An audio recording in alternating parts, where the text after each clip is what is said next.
안녕하세요. 종목의 제왕 시작하겠습니다. 본 방송에서 제공해드리는 정보는 투자 판단에 대한 조언일 뿐 투자 결정과 결과에 대한 책임은 투자자 개개인에게 있다는 점 알려드립니다. 그럼 2부에서 함께할 전문가 화면으로 만나보시죠.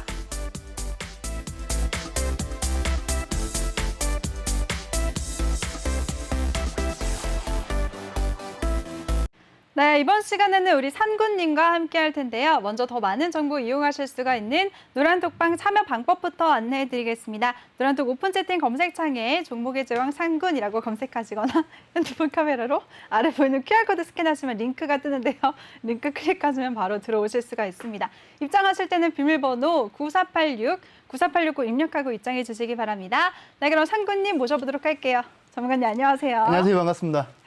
네, 오늘 기분이 좋으신가 봐요. 아유, 옆에서 기분 좋죠. 계속 웃으시니까 네. 저까지 웃었잖아요. 그러니까 제가 그 시작도 전에 자랑을 많이 했잖아요. 네. 오늘 제가 보유하고 있는 종목들이 너무 잘 가가지고. 그렇죠. 대표적인 하나 에어로스페이스. 제가 오늘 장중에 그거 보면서 상근님 대단하시다 이랬거든요. 사실 하나 에어로스페이스 얘기를 그만하고 싶었어요. 네. 왜냐면 아니 그만큼 잘 가니까 네. 언제 청산을 하냐고 너무 많이 물어보셔가지고 저는 네. 분명히 청산 안 한다고 했는데 계속 물어보시더라고요. 그래가지고 아니 나는 더 본다. 차트 분석까지 해주고 이제 재료 네. 분석까지 해드리면서 계속 설명을 드렸는데 계속 언제 청산하냐고 이제 같은 질문이 반복되니까 이제 좀 조금 세게 말해서 이제 홀딩 하라고 청산 신호 네. 없을 때까지 홀딩 하라고 막 이렇게 이제 말씀을 드렸었는데 하나 직원이냐고 막 이런 질문까지 하시고 네. 친척이냐고 막 물어보고 그러시더라고요. 근데 그게 아니라 정말로 이제 분석하에 명분하에 좋은 종목을 제시해 드렸다는 거 그리고 추후에 더 이제 조금 더 설명을 드릴 건데 네. 좀 이따가 하나 에어로스페이스가 왜 이렇게 강한 모습을 보이고 있는지 좀 더 설명을 드리도록 하겠습니다. 네, 알겠습니다. 그럼 얘기 나온 김에 우리 상군님의 노란톡방 수익률 화면으로 보고 오도록 하겠습니다. 네, 수익률 한번 보도록 하겠습니다. 초단타에서 단타 매매 현황인데요. 5월 3일부터 아시아 종목부터 시작해서 팜스토리 3%, 텔레칩스가 8% 수익률을 기록했습니다. 네, 다른 종목들 더 살펴보도록 하겠습니다. 네, EDT가 6% 수익률 기록했고요. 아시아 종묘도 5.29% 수익률을 기록했네요. 네, KNW까지 3.4% 수익률을 기록했습니다. 네, 이번에는 단기에서 수익 매매 현황 살펴보도록 하겠습니다. 와, 보강산업도 10% 넘는 수익률 기록했고요. 삼성증권, 보강산업도 재진입을 하셨고 셀루메드까지도 10% 수익률 보셨습니다. 롯데관광개발까지도 6.19% 수익률을 기록하시면서 55.36% 수익률 기록하셨네요. 네, 이번엔 다른 섹터 살펴보겠습니다. 중기에서 장기 매매 현황인데요. 휠라홀딩스로 18% 넘는 수익률 기록하셨네요. 네, 전문가님 근데 하나 에어로스페이스는 왜 이쪽에 안? 청산을 안 했으니까요. 아직 공식적으로 청산을 안 했습니다. 아직 보유 중이시니까요. 네. 그래서 네. 지금 여기 나온 이제 수익률 표에 나온 종목들은 청산을 네. 한 종목들에 대한 기록만 있고 지금 현재 보유하고 있는 종목들이 굉장히 순항하고 있는 종목들이 많습니다. 와. 사실 이제 기준으로 따졌을 때 지금 하나 에어로스페이스만 말씀을 드리자면 이 종목은 제가 작년 겨울부터 가을부터 꾸준히 이제 언급을 드렸던 종목이에요. 그래서 사실 초기 진입가가 26,600원인데 이 초기 진입가 기준으로 잡는다면 지금 이미 8, 90%에 가까운 수익률을 기록하고 있거든요. 그러면 보통 이렇게 이제 문의를 하실 때 내 종목이 아니라고 생각하시는 분들이 많아요. 그래서 제 공략 타이밍도 다 잡아드리고 뭐 이것저것 다 해드렸음에도 불구하고 이제 청산 포인트, 진입 포인트까지 다 잡아드리고 있는데 그거를 또 아직도 나는 뭐 못 잡았다라고 하시는 분들이 많아서 네. 이전에 그래서 인선 ENT가 어떻게 보면 제 최애 두 번째 종목 중에 하나였었는데 그 네. 종목은 한번 수익 실현을 일부러 했어요. 왜냐하면 그 당시에 수익 실현할 때 한 40%에서 50% 가까운 수익 실현했는데 사실 청산하고 싶지 않았었습니다. 네. 근데 그거는 나랑은 전혀 상관없는 종목이다라고 이제 생각하시는 분들이 많아서 그럼 나랑 다시 공략을 하자라고 해가지고 청산 이후에 지금 재공략 다시 포인트를 진입을 하셨어요. 제시를 해드렸습니다. 궁금하시겠죠? 들어오시면 네. 이제 청산 포인트를 가르쳐 드릴 거예요. 종목만 본다면 네. 좋은 종목인 거 알겠어. 이걸로 이제 기본적 분석을 판단하는 거고 기술적 분석으로 언제 진입해서 언제 청산해야 되는지 알아야 되잖아요. 그렇죠. 하나 에어로스페이스 전 지금도 너무 좋다고 생각합니다. 근데 지금 부담스러워서 들어가실 수 있겠어요? 아, 무서워요. 무서워요? 네. 저는 안 무서워요. 왜? 저는 26,000원에서 들어갔으니까. 그렇죠. 이미 진입을 하셨으니까요. 근데 지금 이렇게 물어보시는 분들이 많아요. 지금 들어가도 되느냐? 맞아요. 저도 그거 여쭤보려고 했거든요, 오늘. 말씀을 물어보세요. 지금 진입해도 되나요? 초기 진입 목적이 어떻게 되십니까? 진입이요? 목적. 그냥 큰 돈을 벌고 아니, 싶습니다. 그러니까 이제 단타, 뭐 스윙 중기 막 단타요. 이런 단타, 네. 단타라고 한다면 각을 다시 잡아야죠. 단타 단기급으로 한다면 각을 다시 잡아야 되는 게 지금 초기 제시해 드렸을 때 1차 목표가가 45,000원에서 6,000원 사이였어요. 네. 지금 오늘 그 부분을 이전에 한번 돌파를 했다가 재차 지금 싼 것 좀 돌파하면서 슈팅 파동이 나왔다고 볼 수 있습니다. 지금 차트를 간단하게만 보여드리자면 네. 간단하게 지금 오늘 진짜 1차 목표가 도달했네요, 이미. 사실 제가 이제 초기 진입을 아까 좀 전에도 말씀드렸었지만 26,000원 이 부분에서 진입을 했어요. 근데 이 여기 이제 그 당시 제가 설명드리면서 단기적으로는 3만 원 돌파 안착이 중요하나 다음 이제 차트를 줄여서 본다면 차트 줄여서 보면 조금 이렇게 생각이 완전 바뀌어요. 이전에 이제 하락 추세가 꽤나 오랜 시간 이어졌다고 볼 수도 있었거든요. 그러면 가장 중요한 포인트가 3만 원이자 여기 이 자리 이제 3만 원 부근죠. 여기가 돌파 안착을 해야만이 상승 추세로 전환을 할 수 있다라는 얘기를 하면서 근데 저는 충분히 돌파 안착을 할 수 있을 거라고 생각하고 다음 1차 목표가 45,000원 자리를 제시해 드렸었던 거죠. 그래서 중장기적으로 접근을 했지만 한 2, 3개월 만에 여기 이제 1차 목표가를 도달을 했는데 저는 그 당시에도 청산 신호를 따로 안 드렸습니다. 왜?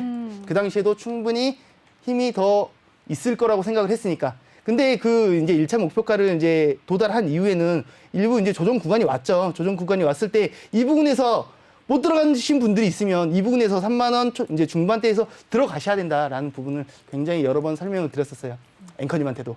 네. 근데 안 들어가셨던 것 같아요. 아, 네. 뭐 그때 그래서 이 당시에 이제 진입을 하실 때 이제 지금 조정이 왔을 때 기회가 될 수 있기 때문에 아직 못 들어가신 분이 있다면 지금이라도 이제 61일평 지지 혹은 이 다음 지지들을 받아주면서 재차 이제 이번이 마지막 기회가 될 수가 있기 때문에 올라타셔야 된다라는 얘기를 드렸었어요. 근데 네. 초기에 들어가셨던 분들이 다시 조정받으면서 저한테 이때 그러니까 이제 4월 말 정도에 야 이거 잘못된 거 아니야 막 이런 걱정을 많이 하시더라고요. 네. 근데 걱정할 필요가 없다. 뭐 물론 주요 지지 자리가 무너지면 당연히 아무리 좋은 종목이라도 다시 봐야겠지만 재차 명확한 자리에서 지지 받을 만큼 받아줬고 이때 이제 말씀드린 게 단타적으로 단기적으로 접근하실 분들은 1차 목표가를 다시 45,000원을 잡아야 된다. 그러면 만약에 그 질문을 이제 4월 혹은 3월 달에 저한테 하셨다면 단기적으로 접근하셔도 된다. 왜? 45,000원까지는 무리 없이 갈 거니까. 상승할 거니까. 네. 현 시점에서는 재차 그 목표가를 돌파 터치하면서 슈팅 파동까지 나와버렸죠. 네. 뭐 물론 여기에 이슈적인 얘기들이 빠질 수가 없죠, 당연히. 근데 차트적으로도 충분히 예상을 할 수 있었다. 근데 저는 왜 아직도 청산을 안 했을까요? 더 올라갈 거라고 생각하세요? 어디까지 간다고 제가 말씀드렸는지 혹시 생각나시나요? 첫 방송 때 한 7만 원 넘는다고 하셨어요. 정답. 네. 왜요? 네. 아니 그래서 사실 이 7만 원 목표가를 제시한 것도 사실 저는 이제 높은 목표가를 제시하고 있다고 생각하지 않습니다. 다음 이제 목표가 이제 맥점 자리라서 여기 7만 원 자리를 제시한 거지. 이 부분이 사실 이제 저의 이제 궁극적인 목적은 올해 말 혹은 내년 초에 호주 이제 장갑차 수주 사업 네. 결과를 목표로 달리고 있지만 그 가는 길에 이미 이렇게 호재들이 많잖아요. 그래서 왜 제가 자꾸 이 종목을 여러 번 언급을 하느냐면 단타적으로 지금 접근을 한다면 재차 눌리면서 45,000원 지지 받으면 좋겠지만 혹시 지지 받지 못하고 좀 흘러내리면 단타적 접근은 실패했다고 봐야 되겠죠. 하지만 저의 이제 예상대로 중장기적 접근을 하시는 분들이 있다면 지금 늦었을까요? 지금 진입을 하셔도 7만 원까지 간다면 한 60, 70% 이상 수익 그쵸. 실현을 한다고 볼 네. 수가 있기 때문에 저는 지금도 저의 리딩에 맞게 따라오신다면 전혀 문제가 없다고 생각하고 있습니다. 네. 좋습니다. 우리 상구님이 노란톡방 수익률 함께 짚어봤는데요. 그중에서도 특히 하나 에어로스페이스 같은 경우에는 26,000원에 진입을 하셨다고 합니다. 그리고 우리 방송 3월 16일에 첫 출연하실 때 하나 에어로스페이스에 또 제시까지 해주셨는데요. 그 당시에도 가격이 4만 원이었던 이 종목이 오늘은 49,000원까지 터치를 했으니까요. 이렇게 유망한 종목 나도 빨리 알고 싶다, 미리 진입하고 싶다 하시는 분들 노란톡방에 참여하시면 큰 도움 얻으실 것 같습니다. 참여 방법 다시 한번 알려드릴게요. 노란톡 오픈 채팅 검색창에 종목의 제왕 산군이라고 검색을 하시거나 아니면 핸드폰 카메라로 아래 보이는 QR코드 스캔하시면 바로 들어오실 수가 있습니다. 입장하실 때는 비밀번호 9486 꼭 입력하고 입장해 주시기 바랍니다.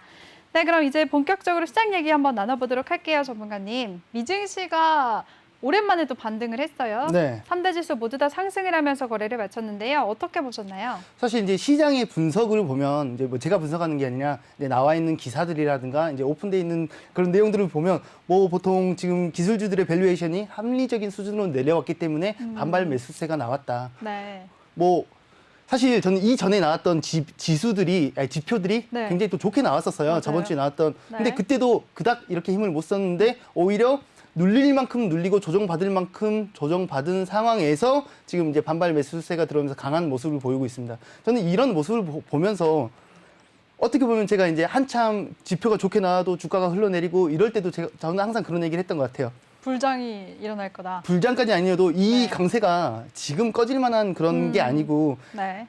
테이퍼링이 논의되는 것도 혹은 금리 인상이 되는 것도 인플레가 상승이 되는 것도 결과론적으로는 경기가 좋아지고 회복이 되고 있기 때문에 진행되기 때문에 투자 심리가 위축된 건 어쩔 수 없는 부분이겠지만 궁극적으로는 우상향으로 달리는 게 맞다. 네. 궁극적으로는 시장도 그렇게 받아들일 것이다 라고 이제 설명을 드렸는데 과연 지금 시장이 제 예상대로 정상적인 시장 흐름이라고 생각해서 반발이 오는 건지 아니면 정말 그냥 기술적으로 저가 매수세라서 반발이 오는 건지는 사실 확신할 수는 없습니다. 네. 하지만 충분히 지금 이제 조정 받을 만큼 받았다. 그리고 여전히 시장은 긍정적으로 바라볼 부분이 많다. 뭐 물론 지금 제가 하는 얘기들이 내년까지 그럴 거야. 혹은 내후년까지 그럴 거야. 그런 얘기를 하는 건 아니에요. 현 시점에서 지금 뭐 짧게 봐서 다음 주, 다음 달까지는 최소한 이 정도까지는 충분히 강한 모습을 유지할 가능성이 높다. 테이퍼링이라든가 뭐 금리 인상이라든가 그런 얘기가 지금 계속 이제 언급이 되고는 있는데 그게 언급이 된다고 하더라도 그건 말 그대로 언급이지 실제로 이렇게 실현되기까지는 또 시간이 걸립니다. 뭐 물론 투자 심리는 좀 이렇게 흔들릴 수는 있겠지만 그게 언급이 된다 할지라도 과연 이제 하락장으로 전환할 수 있을 만한 그런 사건이라고 생각하지는 않기 때문에 상황에 맞게 유도리 있게 대응한다면 뭐 크게 이렇게 너무 이렇게 투자 심리가 위축될 필요는 없다라고 생각하고 있습니다. 네, 좋습니다. 우리 상구님이 미증시 정리를 해주셨는데요. 조정을 받을 만큼 많이 받았고 여전히 시장은 긍정적으로 흐르고 있다. 그리고 테이퍼링 언급이 나온다고 하더라도 하락장으로 바로 이어지는 건 아니기 때문에 너무 우려하지 말자라고 말씀해 주셨습니다.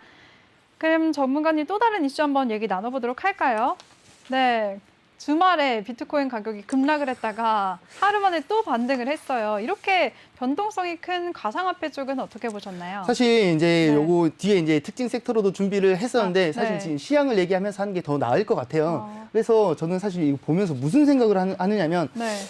일단은 정책적으로 이미 중국에서는 이렇게 못하게 할 거야. 뭐 이게 국가적으로 컨트롤이 안 되는 건 이거는 이제 화폐로 자산으로 인정하지 않을 거야라는 얘기도 나왔었고 네. 미국 같은 경우만 해도 뭐 $10,000 이상인가 뭐 일정 수준 이하는 세금 부여를 할 거야 등등. 그리고 우리나라 같은 경우에도 디지털 화폐를 도입할 거야. 이런 얘기가 왜 나온다고 생각하세요? 너무 일단. 위험하니까 좀 잡으려고요. 왜 위험하죠? 변동성이 크니까요. 단순하게 변동성이 큰 네. 게 위험한 게 아니라 네. 규제를 할 수 있는 방법이 없습니다. 사실 새로운 코인을 그냥 내가 만들고 싶다. 이러면 네. 50만 원이면 만들 수 있습니다.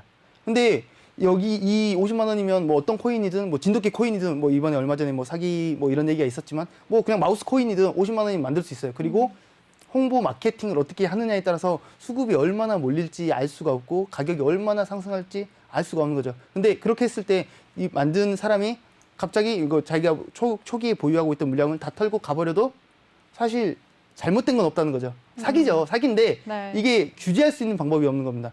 그래서 사실 어떻게 보면은 이 민간에서 만든 이 디지털 화폐, 이제 가상화폐가 자산적 가치가 없다라고 말하는 건 사실 저는 잘못됐다고 생각해요. 잘못됐다고 생각하지만 이 정부의 규제가 들어오는 부분을 이해를 할 수 있다고 생각합니다.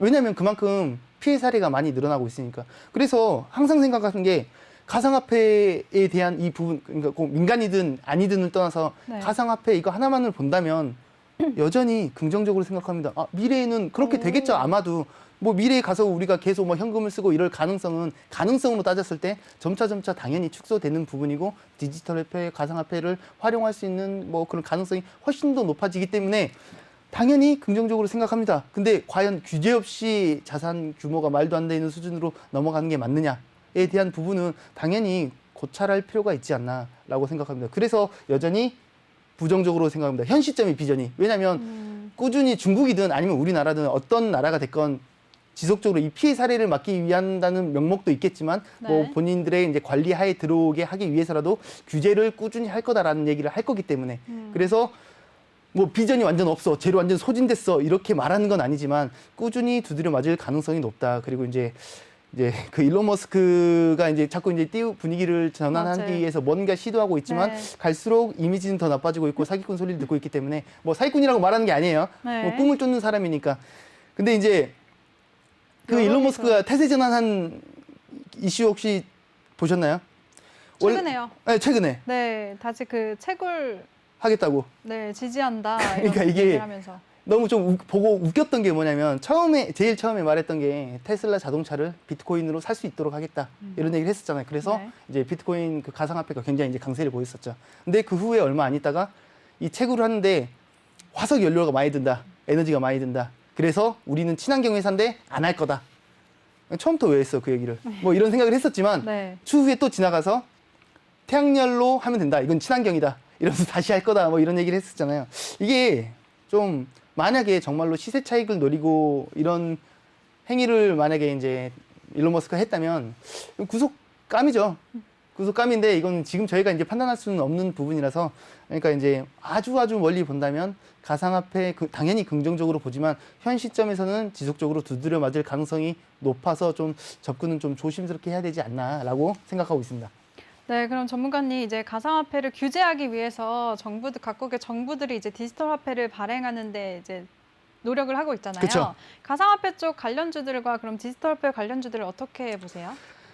그래서 이제 저는 네. 조금 조심스럽게 봐야 된다고 생각합니다. 뭐 하면 안 돼가 아니라 네. 하고 싶으면 해야지 항상 말하는 게 하고 싶으면 해야 되는데 좀 접근을 조심스럽게 할 필요가 있지 않나. 자기만의 기준을 잡고 자기만의 기준을 못 잡으면 제가 잡아드릴게요. 아, 들어오시면 됩니다. 근데 그 기준을 잡을 때 이제 하나만 보는 게 아니라 좀 이제 넓은 시야로 바라봤으면 좋겠습니다. 가상화폐 특징 섹터에 대한 부분들부터 그리고 네. 이제 시향적인 글로벌적인 시향 체크 같이 하고 뭐 당연한 얘기들인데 단순하게 이쪽 뭐 정부에서 이런저런 기술 개발을 위해서 노력을 하고 있잖아.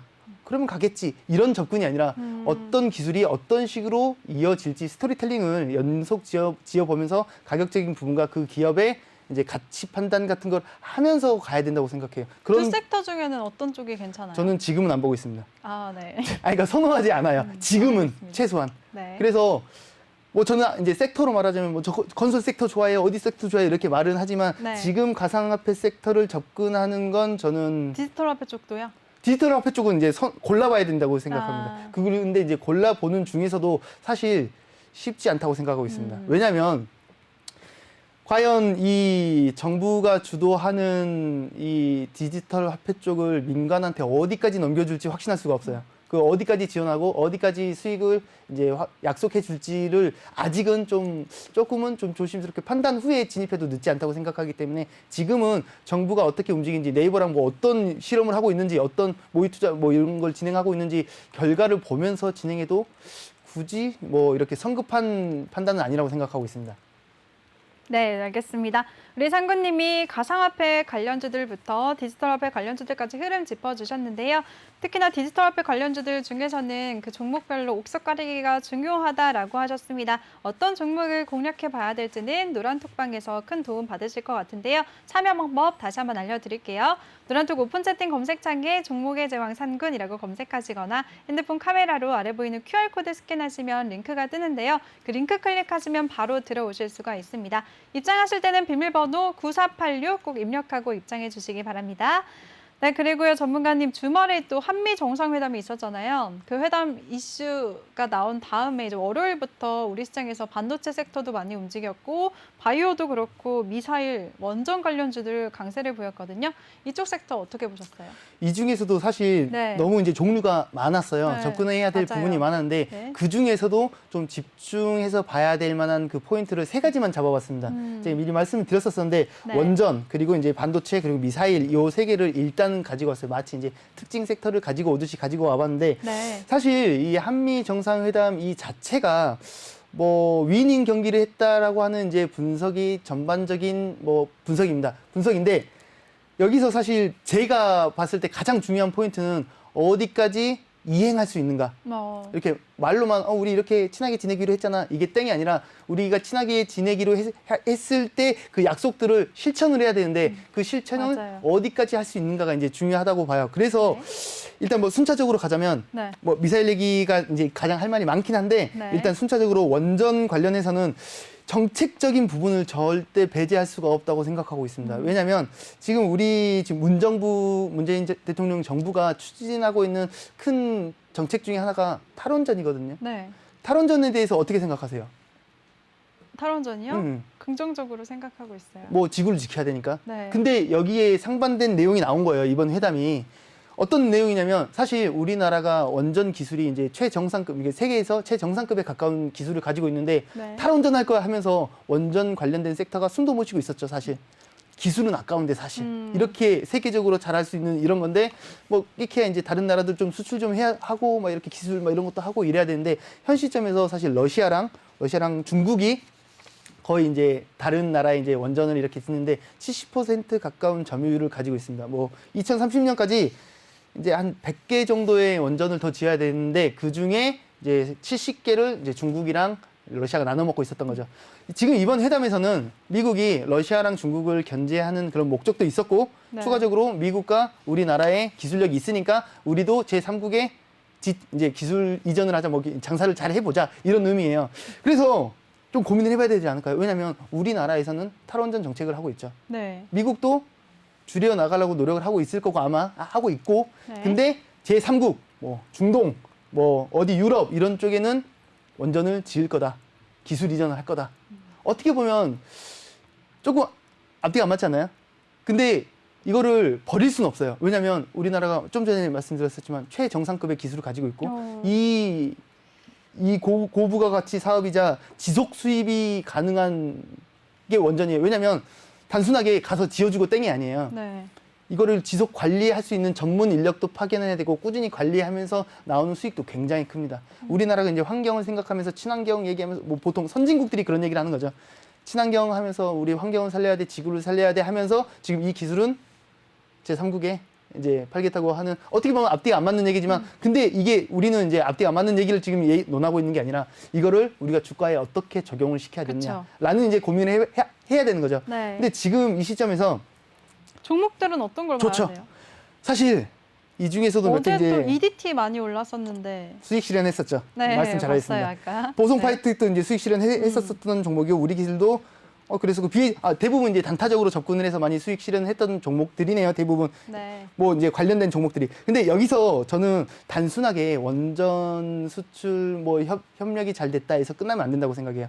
그 소형 원전에 대해서 혹시 들어보셨나요?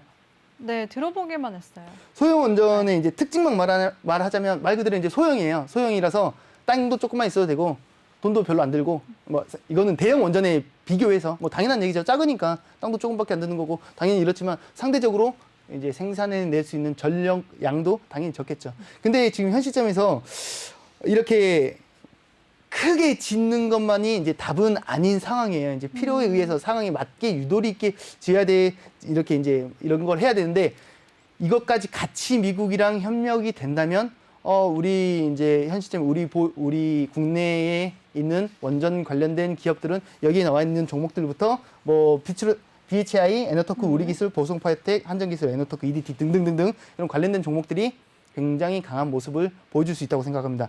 단순하게 네.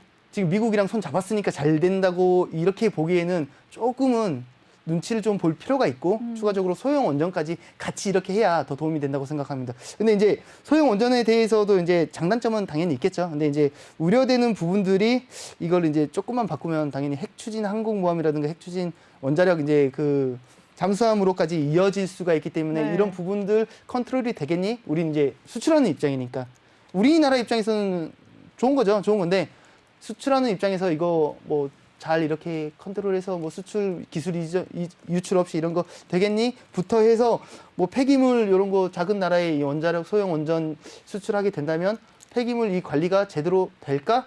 과연 그 정부가 제대로 운영할 수 있을까? 등등 이런 부작용이라든가 우려감은 당연히 안고 가는 거지만 사실 이 협력 자체는 우리 기업들한테는 굉장히 호재였다라고 보고 있습니다. 그리고 이 호재가 단발성 호재라고 본다기보다는 조금 더 크게 봐야 되지 않을까. 마치 이제 네. 조선처럼 저는 그 정도 덩어리, 그 정도 이제 비전을 좀 봐도 중장기적으로 그런 봐야 식으로 되나요? 접근을 해도 네. 더 좋다고 생각합니다. 왜냐하면 지금 2030년까지 100개 정도를 이제 지을 예정인데 지금 70개 네. 정도를 이제 중국이랑 러시아가 진다고 했잖아요. 이 하나 짓는 것 자체가 굉장히 뭐 지금 한두 푼짜리 얘기가 아니기 때문에 몇 개만 이렇게 수주를 갖고 오더라도 굉장히 큰 이제 부가가치를 이제 생성해낼 수 있다. 이렇게 그렇기 때문에 더 이제 단타적인 느낌보다는 좀 이렇게 중장기적으로 비전을 가지고 소형 원전의 이슈 체크는 당연히 해야 되는 거고 네. 그런 식으로 접근을 하는 게 조금 더 안전하고 멀리 볼 수 있지 않을까 뭐 그런 생각을 해봤습니다. 네, 좋습니다.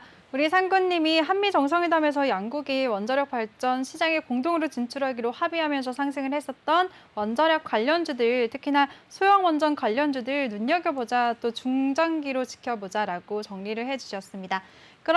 그리고요, 전문가님, 반도체 쪽이랑 배터리 쪽 이슈도 나왔잖아요. 이쪽은 어떻게 보셨나요?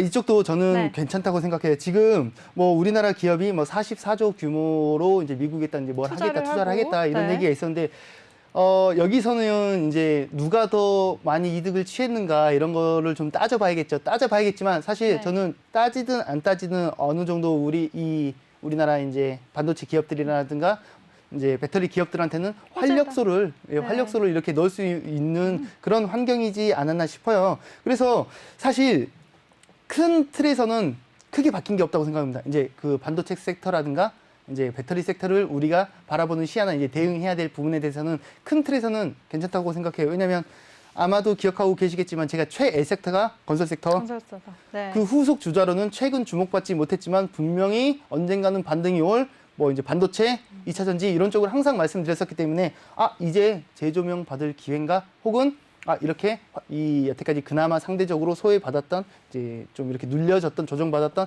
이 부분들의 활력소를 이렇게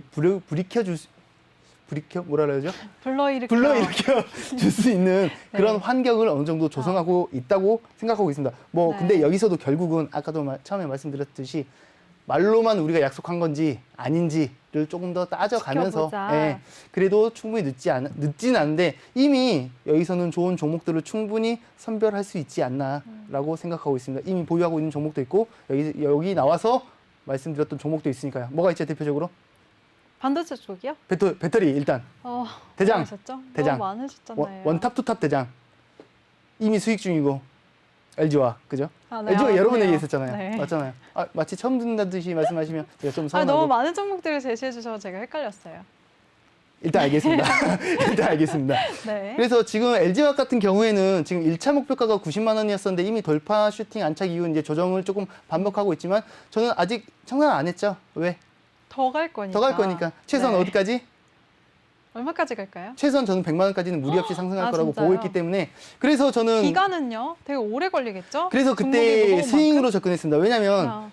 어떤 종목이나 섹터에 따라서 움직이는 이제 속도라든가 변동폭이 다 다르잖아요. 네. 근데 지금 LG화학 같은 경우에는 상대적으로 엉덩이가 무겁다고 할 수 있죠. 무거운 종목이고 대장 역할이고 애초에 덩어리 자체가 큰 기업이기 때문에 사실 뭐 다른 가벼운 종목들처럼 막 하루에 막 상한가 치고 다음날 하한가 치고 네. 이런 스타일의 종목은 전혀 아니기 때문에 좀 이렇게 시간적으로 이제 심적으로 여유가 있는 분들이 나는 안정적으로 3개월 정도 각 잡고 대응할 거야 라고 하시는 분들이 접근하는 게 맞지 않았나. 그리고 애초에 이 종목을 제시해 드렸을 때는 단기적으로 접근할 사람은 뭐 이제 뭐 2, 3주에서 뭐 한 달까지 보면서 이제 90만 원까지만 보시면 된다. 그리고 스윙급으로 나랑 같이 이제 마음의 여유를 갖고 접근하실 분들은 100만 원까지 볼 건데 시간은 이제 3개월에서 이제 플러스 마이너스 걸릴 수가 있다라고 기간적인 부분도 충분히 제시를 해 드렸었기 때문에 뭐 본인의 성향에 맞춰서 따라오기에는 전혀 문제가 없지 않았었을까라고 생각하고 있습니다.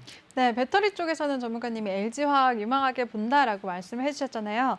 근데 우리 IT 투톱 중에서 삼성전자와 SK하이닉스 이렇게 미국에다가 큰 규모로 투자를 한다 이런 호재까지 나왔는데도 주가는 좀 크게 안 움직였어요. 근데 그쵸? 오늘 SK하이닉스는 오늘 크게 움직였는데 네네. 이 두 종목은 어떻게 보세요? 좋게 봅니다. 좋게 좋다. 보나? 네. 좋게 보나? 이 중에 뭐가 제일 좋아 보여? 라고 한다면 LG화학인가요? 알죠? 그러니까 단순하게 뭐 어디에 공장을 지을 거고 뭐 지금 네. 사실 우리나라 원탑 기업이 어디야라고 물어보면 당연히 삼성전자죠. 그리고 삼성전자 저는 앞으로도 잘 갈 것 같습니다. 근데 지금 어떻게 보면 이제 횡보의 구간이 사실 좀 더 길어지고 있잖아요. 네. 길어지고 있다고 해서 삼성전자 끝났어, 제로 소멸했어 이렇게 생각하시나요? 아니죠. 전혀 그렇게 생각하죠. 네. SK 하이닉스도 마찬가지고 사실 따지고 보면 호재거리들이 훨씬 더 많고 이제 벌려놓은 사업 분야가 얼마나 넓은지 다 아실 거라고 생각해요. 근데 그 중에서 이제 저는 LG 화학을 이제 우선 이렇게 하고 있는 더 강하게 생각하고 있었던 부분은 지금 이 시장을 이끌어줄 수 있을 만한 역할을 하고 있다. 대장 역할을 현 시점에서는 삼성전자, SK 하이닉스보다는 좀 더 해주고 있다. 뭐 분야가 조금은 다를 수 있겠지만 그 역할을 좀 더 해주고 있고 조정폭이 있었던 만큼 더 끌어당기는 이제 그 역할을 충분히 해줄 수 있다고 생각하기 때문에 삼성전자 별로, SK 별로 이 말이 아니라 LG화학이 조금 더 빨리 끌어다 줄 수 있을 것 같아라고 이제 제시를 해드렸던 거죠. 그리고 이제 중복되어 있는 이슈들까지 같이 보더라도 충분히 이슈빨이 뭐 그런 호재가 네. 나올 가능성, 단기간에 나올 가능성들이 좀 더 높다고 판단하고 있습니다. 네, 좋습니다. 한미 정상회담 이후에 또 수혜로 거론이 됐었던 반도체와 배터리 섹터까지도 얘기를 나눠봤는데요. 이 중에서는 배터리 섹터 중에서도 LG화학이 유망하다라고 지난 방송부터 제시를 해주셨어요. 그리고 이 종목 나도 지금이라도 진입해도 될까? 어떤 타이밍에 관심을 가져야 될까? 궁금하신 분들은 노란톡방에 참여하시면 도움 받으실 수가 있습니다. 참여 방법 다시 알려드릴게요. 노란톡 오픈 채팅 검색창에 종목의 제왕 산군이라고 검색을 하시거나 말씀하실 거 있으신가요? 아니요, 보고 있습니다. 네. 핸드폰 카메라로 아래 보이는 QR코드 스캔하시면 바로 들어오실 수가 있습니다. 입장하실 때는 비밀번호 9486 꼭 입력하고 입장해 주시기 바랍니다. 네, 그리고요, 전문가님 한미 정상회담에서 이제 양국 간의 미사일 지침을 종료하겠다라고 하면서 미사일 관련주들도 강세를 보였잖아요. 이쪽 섹터는 어떻게 보셨어요? 정말 이쪽 분야는 사실 예전부터 관심이 너무 많았던 분야라서 이 얘기가 나오자마자 저는 사실 너무 좋았습니다. 왜냐하면 제가 한화를 좀 많이 좋아하잖아요. 네. 근데 그 한화가 이제 그 방위 군수 쪽에 많은 분야를 차지하고 있기 때문에 이제 기회가 왔다라고 생각을 하면서도 동시에 어떤 생각을 했었냐면 과연 여기 지금 우리나라 주변국들에 대한 반발이 없을까라는 우려는 했습니다. 왜냐하면 지금 여태까지 이런 제약이 있었던 이유들까지 이제 얘기할 필요는 없겠지만 네. 여태까지 이제 사거리 제한이 있었던 거는 뭐 북한만 공격하면 되잖아. 약간 이런 기준 때문에 이제 뭐 이런저런 제약들이 있었던 건데 그 제약이 다 없어지면서 중국, 일본까지 다 사정권에 들어와 버리는 거죠, 이제. 안 그래도 우리나라가 핵이 없는데도 이제 우리나라는 비핵화 국가니까 현 시점에서 핵이 없음에도 불구하고 준 핵급의 미사일을 충분히 현무부터 해가지고 가지고 있는 상황에서 사거리 제약이 풀렸다? 그러면 당연히 반발이 나올 수밖에 없다고 생각하는데 지금 중국이 어떻게 받아들이고 있는지 아세요? 기분 나빠하고 있잖아요. 근데 그 기분 나빠하는 건 네. 대만 때문에 기분 나빠하는 거고. 네. 맞잖아요. 그렇죠. 대만 해협 이거 건드리려서 내정 간섭하지 마. 막 이렇게 째려보고 있지만 사실 대만 요 부분에 대해서는 미국이랑 한국이 어느 정도 조금 적당히 이제 중국 눈치 적당히 봐주면서 이거 원론적인 얘기야, 인권 얘기야 하면서 이제 적당히 이렇게 누르고 가는 거지. 대만 이거 건드리면 막 니네 막 중국 나쁜 놈이지 이렇게 말하고 있는 건 아니거든요. 그래서 요 부분은 사실 현 시점에서는 크게 걱정은 안 해도 되는 부분이라고 생각하는데 네. 지금 미사일 이제 사정거리가 늘어나면서 사실 중국은 크게 이제 신경을 크게는 쓰고 있지 않는 것 같아요. 왜냐하면 뭐 이거는 이제 제 뇌피셜이죠. 제 생각인데 중국은 한국의 성향을 이제 어느 정도는 알고 있지 않나라고 생각해요. 지금 우리나라 외교가 가장 큰 모습은 상호주의잖아요. 때리면 때리고 줄 거 주고 이렇게. 이 부분을 중국이 어느 정도 확실히 알고 있다고 생각합니다. 그래서 중국은 한국을 일부러 때리지 않는 이상 한국이 먼저 미사일을 중국으로 쏠 리가 뭐 그건 당연한 얘기죠. 우리가 중국에 미사일을 쏠 일이 뭐가 있겠어요, 네. 사실. 근데 일본은 조금 상황이 다르죠. 이제 우리가 당연히 일본에 미사일을 쏠 일은 없습니다. 근데 지금 일본은 여태까지 우리보다 한참 아래 있었던 나라가 국방력으로도 경제력으로도 충분히 이제 동급 혹은 이제 비슷한 길을 가고 있기 때문에 이런저런 말이 사실 많이 나오죠. 근데 이 말이 많이 나오는 게 크게 이 타격이 있을까요? 어떻게 생각하세요? 아니요. 타격이 별로 없을 것 저도 크게 없을 거라고 네. 생각합니다. 왜냐하면 우리나라가 옛날에 그 조금 못되게 말해서 쭈구리였던 시절이 지금은 아니거든요. 지금은 경제력도 세계 상위 10위 안으로 들어갔고 이미 군사력은 말할 것도 없고 지금 우리나라가 뭐 다른 나라를 뭐 전쟁을 일으켜서 뭐 땅을 뺐을 거야 이런 스타일도 아니에요. 우리나라 네. 이제 여태까지 역사가 그렇게 말해주고 있고 뭐 향후에 뭐 히틀러가 나올지는 모르겠지만 가능성으로 따졌을 때 그럴 가능성이 거의 없다고 생각하고 있고 상호주의를 취하고 있는 입장에서 우리나라는 우리 몸을 지키기 위해서 이런 걸 만들 뿐이야. 최소한 일방적으로 두드려 맞지 않기 위해서 이러고 있을 뿐이야. 그리고 미국과 이 우리 최우방 동맹국가 협의가 끝났어라고 했을 때 누가 뭐라 그러겠어요. 그렇다고 한다면 기술이 아마도 빠른 시일 내에 더 이제 발전되지 않을까. 더 좋은 네. 미사일이라든가 이제 좋은 소식들이 많이 나올 수 있지 않을까라고 생각하고 있습니다. 그래서 이제 여기에 빅텍이라든가 비츠로테크 이제 LIG 넥스원 하나 시스템 한국항공우주부터 해가지고 이제 관련된 네. 한일단조도 그렇고. 한일단조부터 해가지고 그런 게 많겠죠. 네. 근데 제가 왜 또 하나 에어로스페이스가 가장 좋다고 생각하느냐. 네. 보통 이런 종목들은 단일 재료로 단일 섹터로 묶이는 경우가 많습니다. 뭐 물론 다 그런 건 아니죠. 네. 다 그런 건 아닌데 전문가님이 여러 가지 호재가 묶인 종목을 재료가 좋아하시네요. 최소한 두세 개 정도 겹친 걸 이제 선호하니까. 네. 근데 지금 여기에 언급되어 있는 종목들이 하나 에어로스페이스만 있는 게 아니라 이제 하나 시스템, 이제 세트라가 A 뭐 이런 종목들이 또 대주주가 하나 에어로스페이스네요. 그러니까 이게 네. 어떤 상황이냐면요. 보통이 아니라 상황에 따라서 그런 경우가 있습니다. 재료가 이제 쓸데없이 많으면 좀 못되게 말해서 쓸데없이 많으면 예를 들어서 네. 항공우주 섹터가 안 좋대 이러면 얘는 메인이 항공우주 섹터가 아닌데 그때 따라 내려가요. 메인이 아닌데 그냥 네. 연관된 종목인데 예를 들어서 이제 하나 에어로스페이스 같은 경우 항공우주 섹터가 안 좋대 이러면 얘가 막 따라 내려오고 뭐 드론 섹터가 안 좋대 이러면 얘가 따라 내려오고 이런 경우가 많은데 하나 에어로스페이스는 정반대죠. 항공우주 관련 섹터들 전반적으로 다 좋을 때 같이 좋았고 네. 조정받을 때 별로 조정 안 받았습니다. 오히려 다른 이슈 나올 때 따라서 더 강한 모습을 보여줬어요. 왜? 여태까지 돈 잘 벌었고 앞으로도 지금도 잘 벌고 있고 앞으로도 더 잘 벌 거라는 게 눈에 보이고 있기 때문에 기술적이든 섹터적이든 이런 좀 이렇게 발뻗쳐 있는 부분들이 충분히 상승으로 훨씬 더 많이 열려 있고 나오는 모든 리포트들부터 해가지고 저는 이제 작년부터 이 종목을 이제 강하게 어필을 했었다고 네. 했었잖아요. 근데 그 이후에 나오는 그런 모든 리포트 기사들이 대부분 이제 그 당시에 제가 많이 이제 어필을 했었던 내용들이 많이 나와요. 이제 내가 짱이야 이런 얘기를 하는 게 아니라 그 당시부터 충분히 예상을 할 수 있었는데 지금 이렇게 수급을 받고 있고 사실 지금 수급 현황도 좋아요. 수급 현황도 좋고 재무도 좋고 비전도 좋고 섹터도 좋고 이런 모든 이 3박자 4박자가 다 잘 맞고 있다. 그래서 사실 이 하나에어로스페이스가 엉덩이가 가벼운 스타일은 아닙니다. 네. 근데 오늘 같은 경우에 1차 VI까지 발동하면서 13%, 14%까지 강한 모습을 보여줬거든요.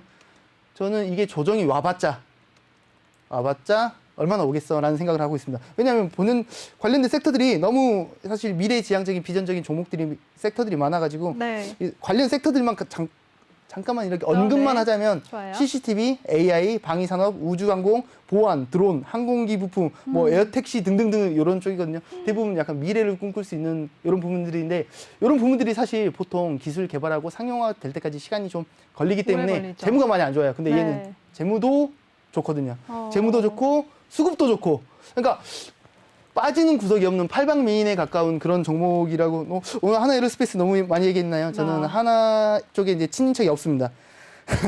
친인척이 없다는 거 좀 알아주셨으면 개인적인 좋겠습니다. 관계는 없으시다는 점 분석상 짚어주셨어요. 그러니까 제가 항상 말씀드릴 때 이유와 명분이 정말 필요하다고 이제 설명을 정말 많이 드립니다.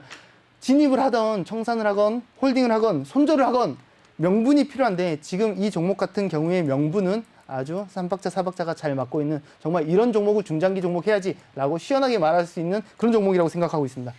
네, 좋습니다. 우리 상근님이 미사일 쪽 관련해서 하나 에어로스페이스를 노란톡방에서 진작부터 26,000원일 때부터 진입을 하셔서 지금 오늘 종가가 48,950원인데요. 중장기적으로 앞으로 더 끌고 갈 예정이라고 하십니다. 나도 함께하고 싶다 하시는 분들 노란톡 오픈 채팅 검색창에 종목의 제왕 산군이라고 검색하시거나 핸드폰 카메라로 아래 보이는 QR코드 스캔하시면 링크가 뜨는데요. 그 링크 클릭하시면 바로 들어오실 수가 있습니다. 입장하실 때는 비밀번호 9486 꼭 입력하시기 주시기 바랍니다.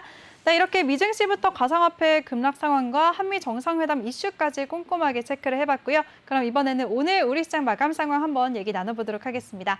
전문가님, 오늘 우리 양시장 모두 기분 좋게 장을 마쳤잖아요. 우리 네네. 시장 전반적으로 어떻게 보셨나요? 전반적으로 좋았다고 생각하지만 저는 여전히 아쉬웠다. 더 해줘야 됩니다. 아, 그래요? 부족해야지. 네. 사실 뭐 차트적으로 분석은 이제 그렇죠.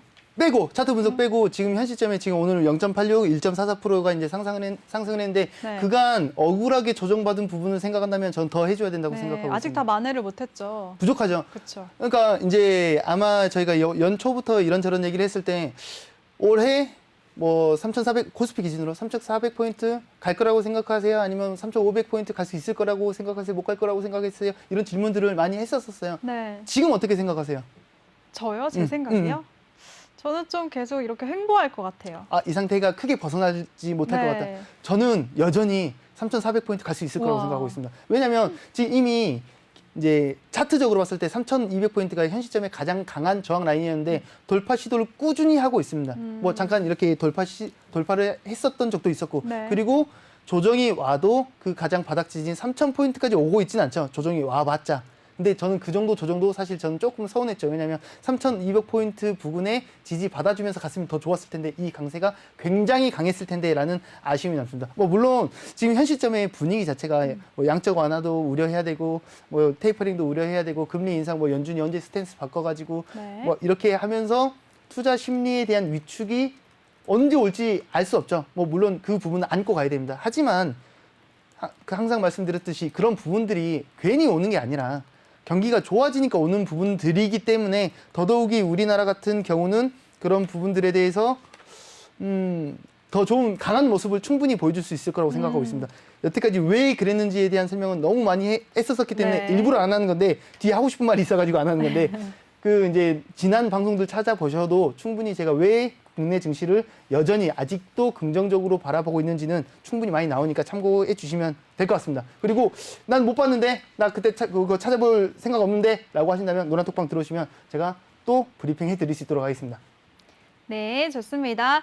우리 상구님이 오늘 양시장 반등을 했지만 아직은 아쉽다. 앞으로 더 큰 상승을 예상한다라고 밝은 전망 제시해 주셨습니다. 그럼 오늘장 이슈됐던 섹터에 대해서 한번 얘기 바로 나눠보도록 할게요.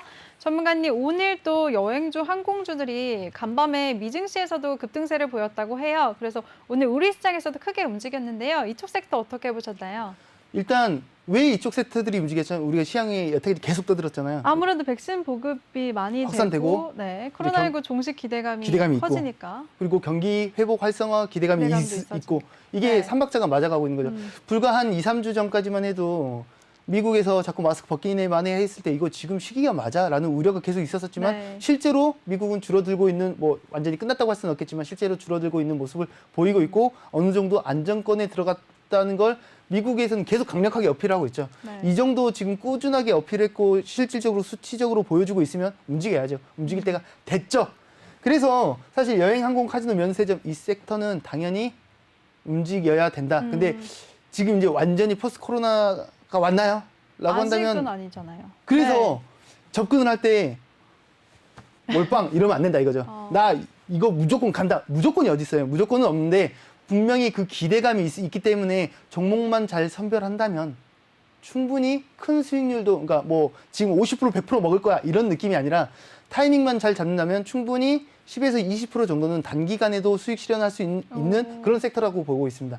네. 그래서 이 중에서도 이미 수익 실현했던 종목이 또 있네요. 롯데관광개발도 수익 실현을 했었고 뭐 추가적으로 다른 종목들도 이제 단타적으로 단기적으로 접근해서 수익 실현을 꾸준히 하고 있습니다. 그리고 보유하고 있는 종목도 있고. 네. 그럼 이쪽 섹터들은 조정 시에 좀 분할 매수로 모아가는 게 좋겠네요. 저는 타이밍만 잘 잡는다면 굳이 분할 매수도 필요 없는 것 같아요. 아, 그래요. 한 번만 제대로 진입한다면 네. 조정이 와봤자 크게 올 것 같지는 않습니다. 뭐 당연히 조정은 올 수 있죠. 근데 조정이 와도 가장 중요한 맥점 라인만 무너지지 않는다면 충분히 좋은 흐름을 가져갈 수 있을 만한 지금 현재 환경은 조성되어 있다라고 생각하고 있습니다. 근데 이쪽 섹터도 근데 많이 있잖아요. 여행이랑 항공주, 면세점, 카지노. 근데 이 섹터가 같이 움직이나요? 아니면 이 중에서도 좀 괜찮은 섹터, 관심 가져봐야 될 섹터가 따로 있을까요? 조금 선별해 볼 필요가 있다고 생각합니다. 네. 무조건 관계가 있어요. 사실 여행 쪽으로 본다면 최근 재무가 좋을 수가 없죠. 당연한 얘기죠. 네. 뭐 얼마나 힘들었겠어요. 항공도 당연히 얼마나 힘들었겠어요. 근데 지금 이렇게 기대감이 있지만 지금 기대감이 있죠. 근데 아무 네. 종목이나 하는 게 아니라 확실히 대장 역할을 해줄 수 있는 그런 포인트를 먼저 짚어야 된다고 생각합니다. 지금 항공 쪽으로 본다면 대한항공이 지금 대장 역할을 해주고 있죠. 네. 근데 지금 중저가 항공 쪽은 여전히 힘들어요. 그래서 이쪽으로는 여전히 조금 보수적이고 만약에 이제 실제로 접근을 하신다면 시장을 주도할 수 있는 역할, 뭐 항공 쪽으로는 대한항공부터 해가지고 기준을 잡는 게 좋다. 섹터만 한번 잡아보냐 정말. 사실 이거는 이제 제 욕심이나 제 사심이나 제 분석 중에 네. 이제 이게 좀 들어간 부분이라고 한다면 아. 저는 카지노 섹터를 좀 봐야 된다고 카지노 생각하고 쪽이요? 있습니다. 왜냐하면 네. 우리나라가 이제 카지노가 이렇게 이제 오픈된 곳이 거의 없죠. 뭐 그쵸. 외국인 상대로만 있는 거지. 강원랜드만 오픈돼 밖에 있잖아요. 없다고 봐야죠, 현 네. 시점에서. 지금 코로나 때문에 이제 예약받아서 이렇게 진행이 되고 있거든요. 그 예약이 어느 정도 해소가 된다면 단기간에 빠른 수익을 보일 가능성이 높지 않을까. 왜냐면 지금 원래 알아봤었는데 지금 정확한 수치가 생각이 안 나는데 예를 들어서 지금 하루에 1,000명밖에 예약해가지고 순차적으로 1,000명밖에 안 하고 있는 상황이라고 쳤을 때 지금 1,000명인지 아닌지는 정확히 기억이 안 나는데 하루에 막 뭐 2,000명, 3,000명으로 풀어졌다. 그러면 순식간에 재무 구조라든가 이런 게 순식간에 이제 개선이 될 가능성이 높기 때문에 네. 뭐 물론 항공 섹터가 그러지 않을 거야, 뭐 면세점이 그러지 않을 거라고 말하는 건 아니지만 좀 눈에 띄는 강한 모습을 보여줄 수 있는 섹터가 카지노 섹터로 봐야 되지 않을까라고 생각하고 있습니다. 네, 좋습니다. 꿀팁을 또 제가 얻어냈네요. 오늘 코로나19 종식 기대감으로 상승을 했었던 여행주, 항공주, 또 카지노, 면세점 이런 관련주들 중에서 카지노 섹터가 유망하다라고 하셨으니까요. 참고하시길 바라겠습니다. 네, 벌써 또 시간이 많이 지나갔어요, 전문가님. 오늘 유망한 종목을 가져오셨다고 하는데 그 종목 소개해 주실까요? 그러니까 못할까 봐 걱정했어요. 그쵸. 그래서 지금 네. 어떻게 보면 조금 전에 말했던 이 분야의 연장선이죠. 여행, 항공, 카지노, 이제 면세점의 이런 연장선이라고 기대감으로 볼 수 있죠. 움직이는 종목인가요? 그렇죠. 네. 이제 경기 회복이 꾸준하게 지속이 될 거라고 생각하는 섹터라고 볼 수도 있는 것 같습니다. 쉽게 네. 얘기하면 이제 어떤 섹터일까요? 그러니까 마스크를 벗기면서부터 네. 시작되는 그런 섹터가 어떻게 보면 화장품? 외모를 꾸며야 되는 네. 그러니까 화장품도 있고 이제 미용 관련 이제 의료기기 그렇죠. 쪽도 있고 이런 부분들을 볼 수가 있는데 네. 저는 그 중에서도 화장품보다는 네. 사실 의료기기 섹터로 가지고 와봤어요. 의료기기는 어떤 쪽에 있을까요? 여러 가지 분야가 있지만 네. 그 중에서도 피부 미용 의료기기 쪽을 조금 더 집중해서 봤습니다. 왜 그랬냐면 마스크를 벗어야 되니까. 맞아요. 마스크 때문에 피부 많이 상했거든요. 그러니까 여기서 이제 화장품이랑 같이 볼 수도 있는데 왜 제가 화장품보다는 이 섹터를 먼저 봤느냐? 네. 재무가 바탕이 되고 있습니다. 이렇게 상황이 안 좋은 상황에서도 재무가 최대 실적이 예상되고 있어요. 아직 실적이 나오진 않았어요. 실적이 나오진 않았는데 네. 역대 최대 실적이 올해 영업이익이 최대로 나올 것이다라는 기대감이 있는 종목. 뭐 이 기대감보다 뭐 조금 덜 나올 수도 있고 더 나올 수도 있고 뭐 어닝 서프라이즈가 될 수도 있고 어닝 쇼크가 나올 수도 있겠지만 네. 이렇게 코로나로 인해서 뭐 피부 쪽이라든가 화장품 섹터가 힘들었던 시기에서도 영업을 잘했다? 그러면 이게 해소가 되면 더 좋아지겠죠. 그럴 가능성을 훨씬 더 높게 예상을 한다면 네. 충분히 이 종목이 지금 차트적으로도 굉장히 좋은 위치에 있습니다. 그래서 어떤 종목인가요? 그래서 네. 시간이 없네. 노란톡방에서 말씀드려야겠다. 그래요? 네. 의료기기 알겠습니다. 관련이고 화장품도 엮여 있고 네. 그리고 피부 미용에 관련된 그런 섹터의 종목이다. 네, 좋습니다. 시간 관계상 이제 여기서 마무리해야 될 것 같은데요. 어떤 종목인지는 노란톡방에서 공개하신다고 하시니까요. 많은 참여 부탁드릴게요. 노란톡 오픈 채팅 검색창에 종목의 제왕 상근이라고 검색하시거나 핸드폰 카메라로 아래 보이는 QR코드 스캔하시면 바로 들어오실 수가 있습니다. 비밀번호 9486 입력하고 입장해주세요. 네, 전문가님 오늘도 고생 많으셨어요. 수고 많으셨습니다. 이렇게 시간 모자르시니까 다음부터는 3부까지 부탁드릴게요, 전문가님. 네, 그리고 본 방송에서 제공해드린 정보는 투자 판단에 대한 조언일 뿐 투자 결정과 결과에 대한 책임은 투자자 개개인에게 있다는 점 알려드립니다. 그럼 저는 잠시 후 3부에서 찾아뵙겠습니다.